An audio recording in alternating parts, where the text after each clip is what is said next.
canadien, sur le sol de la France, sur le sol de la Hollande, sur le sol de la Norvège. Quand vous faites ça, le policier est formé sociologiquement. Quand je dis sociologiquement, il peut comprendre n'importe quelle culture qui vient en Haïti. Les Cubains ne sont pas comme les Haïtiens. Si un Cubain habite dans votre maison, si vous lui donnez 2 repas par jour, il n'est pas votre ami. Il n'est pas habitué à manger 2-3 fois par jour. Si vous invitez un Français, et pas 8 fois par jour, tu dois donner à manger. Les Français mangent 8 fois par jour. Les Cubains mangent 1 seule fois par jour. Un Anglais mange 4 fois par jour. Mais basiquement, l'Anglais, si vous passez une journée sans offrir un sandwich à un Anglais, il n'est pas votre ami. Tous les Anglais sont des anges, ils ne sont pas des humains. Il n'y a pas un Anglais qui n'est pas ange. Quand vous dites ange, pour mieux manger ange, c'est farine. Et parmi toutes les préparations farineuses, c'est sandwich que les anges aiment. Après sandwich, c'est gâteau. C'est le lait qu'on leur donne. Si vous vivez avec les Allemands, passez une journée sans offrir un verre de lait aux Allemands. Les Allemands n'est pas votre ami si vous ne donnez pas du lait. C'est pour cette raison qu'ils sont de haute taille, ils sont costauds. Parce qu'ils aiment le lait. Eh bien, quand vos policiers reçoivent formation à l'extérieur, ils peuvent comprendre une ville. Quand vous dites ville, vous dites bouillon, vous trouvez carottes, vous trouvez tous les ingrédients là-dedans. Eh bien, à Port-au-Prince, il y a toutes les nations du monde. Chacune de ces nations-là ont une culture différente. Si les policiers n'arrivent pas à comprendre chaque nation différemment, le travail est difficile. Et pour cette raison, on dit NYPD. Les NYPD sont des psychologues. C'est la définition du lettre P. N, c'est kidney.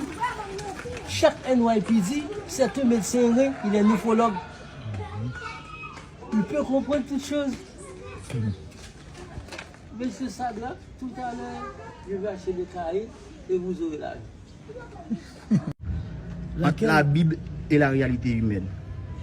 Oh, bon, il n'y a pas vraiment de grande différence. La réalité humaine est mondaine et à la fois chrétienne.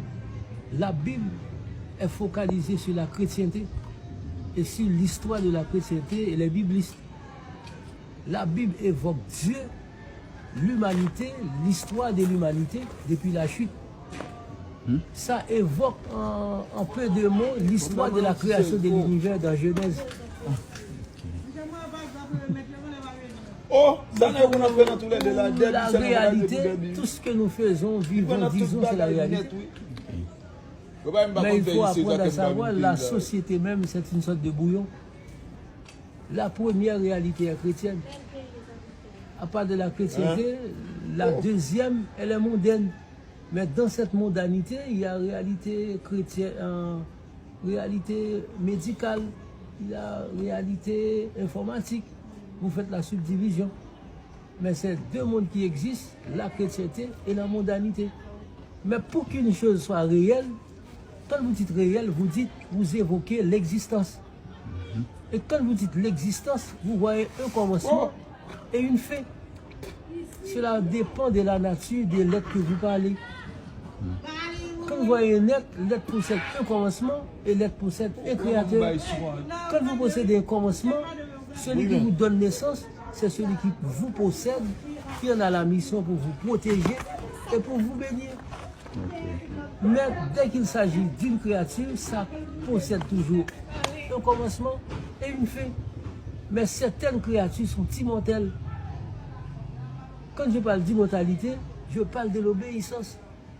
Quand vous êtes obéissant, vous êtes immortel.